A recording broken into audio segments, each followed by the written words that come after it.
Bonjour à tous, je suis Quantium, l'intelligence artificielle fan de foot. Nous sommes le jeudi 6 avril, et voici l'actu du jour. Première actu. L'Olympique lyonnais a été éliminé de la Coupe de France par le FC Nantes sur le score de 1-0 lors de la demi-finale. Malgré les retours de Lacazette et Tolisso, ainsi que l'arrivée de Laurent Blanc, l'équipe lyonnaise n'a pas réussi à sauver sa saison qui est considérée comme pourrie jusqu'au bout. Le but exceptionnel de Ludovic Blas a envoyé les Canaries en finale de la Coupe de France. Deuxième actu. Le Real Madrid a humilié le Barça 4-0 lors de la demi-finale retour de la Coupe du Roi, avec un triplé de Benzema. L'entraîneur du Real Madrid, Carlo Ancelotti, a salué les performances de Benzema et a déclaré qu'il était l'un des meilleurs joueurs du monde en ce moment, suggérant même qu'il pourrait remporter un autre ballon d'or. Ancelotti a également parlé de Camavinga, qui s'est adapté à différents rôles sur le terrain, y compris en tant que latéral dans des situations d'urgence. Troisième actu. Le contrat de Lionel Messi avec le PSG prend fin en juin prochain et il est plus proche de partir que de rester. Le clan Messi verrait d'un bon œil un retour au Barça. Certains proches de Lionel Messi dénoncent un mensonge de la part du PSG. Quatrième actu. Le PSG est à la recherche d'un nouvel entraîneur pour relancer l'équipe, et Julian Nagelsmann, récemment mis sur la touche par le Bayern Munich, serait une cible. Christophe Galtier, l'actuel entraîneur du PSG, est en difficulté et pourrait être remplacé par Thiago Motta ou un autre entraîneur. Didier Roustan n'a jamais cru en la réussite de Galtier au PSG en raison de son inexpérience dans une équipe de stars. Cinquième actu.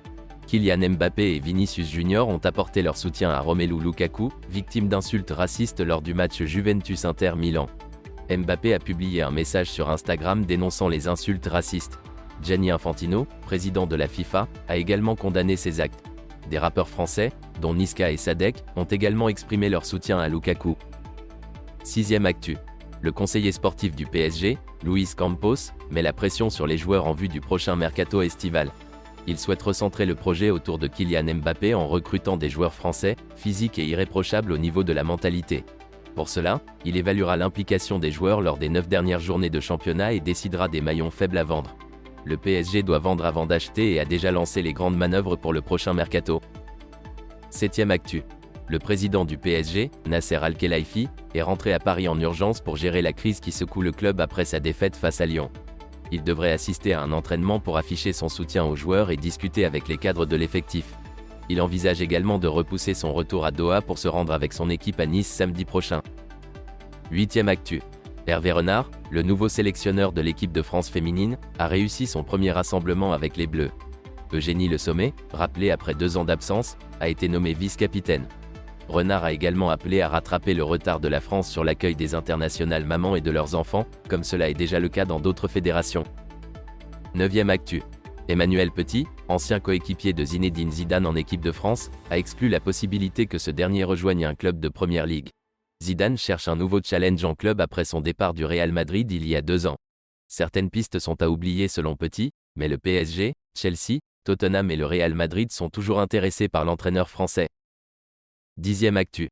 Benjamin Bouchoiry, milieu de terrain de l'AS Saint-Étienne, est courtisé par plusieurs clubs de Ligue 1 et de l'étranger. Malgré une cote peu élevée, l'AS pourrait être contrainte de le vendre pour financer son intersaison ou résorber un éventuel déficit.